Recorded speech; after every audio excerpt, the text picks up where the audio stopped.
Hey guys, how are you doing? I hope you guys are having a good night tonight here in California somewhere or wherever you are in this nation,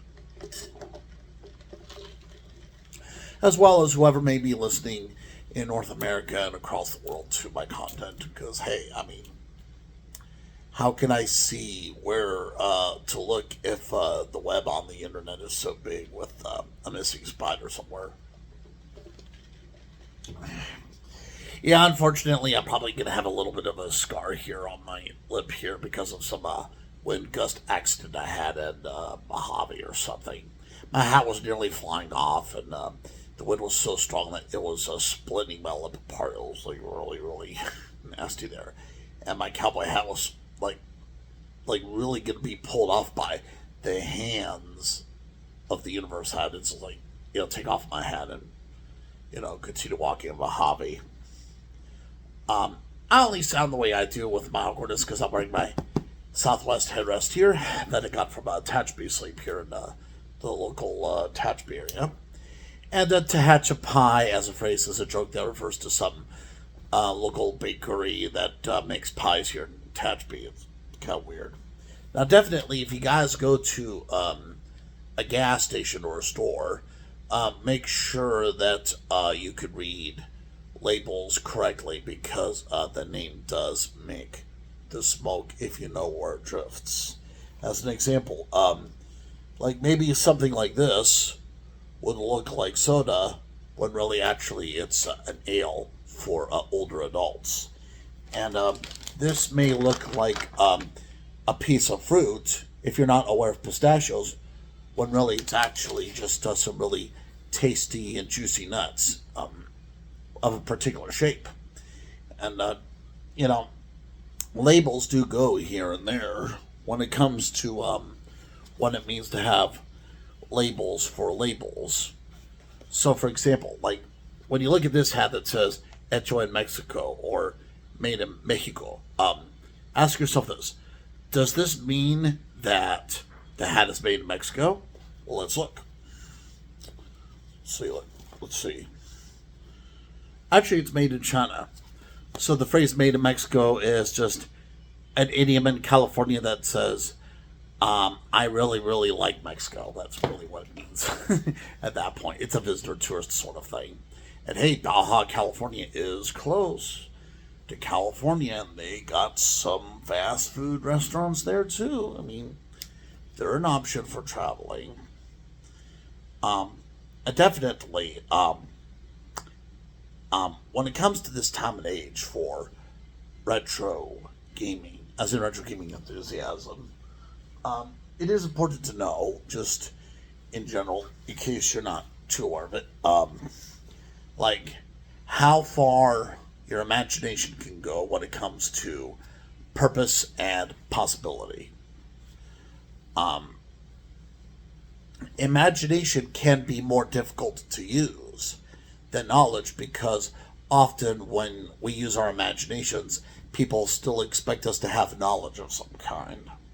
So, um, you will need to definitely get a lot of experience of this wonderful world where you live in before even think about putting a gel on the leaf of a novel somewhere.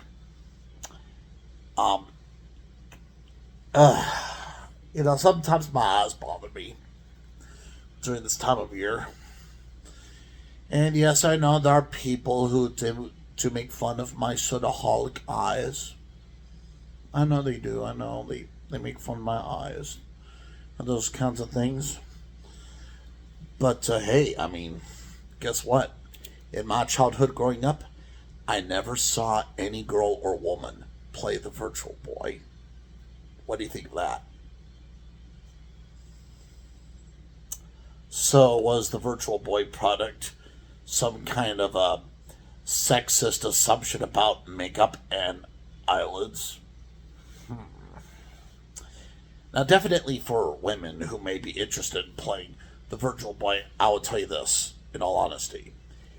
If you are wearing makeup in order to feel more comfortable about what you see around you, so that you can know how to living your life, and so that you can see things around you and see where things are and be comfortable with where you go in life, then definitely, I think the Virtual Boy would disturb you because the Virtual Boy is kind of like a Japanese interpretation of um, uh, a Kodak imitation concerning the concave degree of a red laser atmosphere, kind of like an alarm clock. And while um, virtual as a word can refer to things that do not really get called virtual by those who are not into mangas and sushi and chopsticks and such. And just when I play Frogger on my Atari 5200, I use the joystick on my 5200 very much like a chopstick when I play Frogger for the Atari 5200 because I push the joystick like a chopstick in motion with my Japanese writing hands, and I push the red rubber fire button to activate the slight pull of the imperfect tug of the plastic gear interface. So definitely Frogger by Sega for that Konami time of the 1980s was definitely a reference to um, that world of Asian love for the ocean and that fascination for spiritual naturalism, often Buddhist like or Hindu like or Eastern Asian like, with references to um, frog tricks, alligator faces, logs that look like they have faces, and that general sort of Eurasian pantheism, which says something that like everything can be considered God in some way. What do you think of that? And definitely, it feels awkward at first to use the joystick like a chopstick, but when you think about it, well, that can explain why video games can be biased as designs, whatever they are. Because there are different joysticks on the market, and they work in different ways according to a programmer's beliefs or desires or pleasures or feelings or emotions and judgments and such. So, for example, let me ask Republicans this in America. If you cannot use chopsticks, and if you cannot eat chow mein, if you cannot try a sample of sushi, if you cannot watch an entire episode of Hello Kitty, if you cannot even walk into a Panda Express restaurant, if you cannot even talk to a Japanese person, why should I care as a historian in Japan and America and such, in my own creative hobby and time as a creative writer? Why would a creative sort of historian about Japan and America like me import so much infrastructure of sympathy if there is some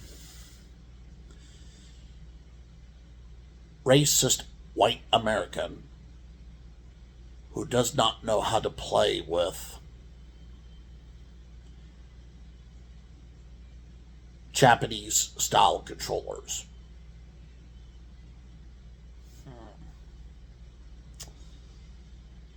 And so many white Americans assume that all these video games just come out of nowhere, huh? That that it's like there's no origin far away from them, or they assume that like the that those Nintendo and Sega items are theirs.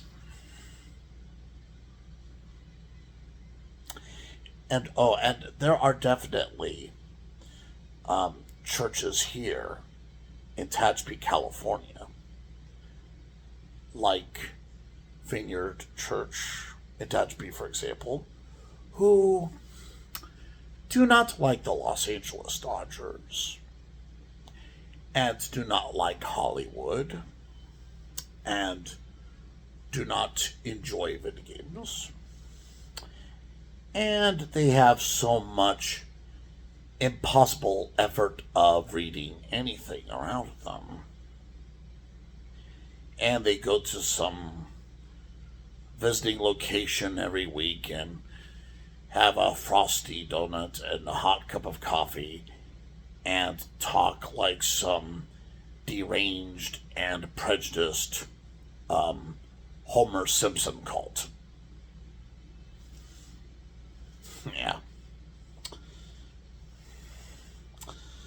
Unfortunately, when life starts imitating art a lot, that's when artists need to think of creating new art to challenge old fashioned art fans. And that's what my retro Patriot Pride is for here on David Art. Take care and have a nice day.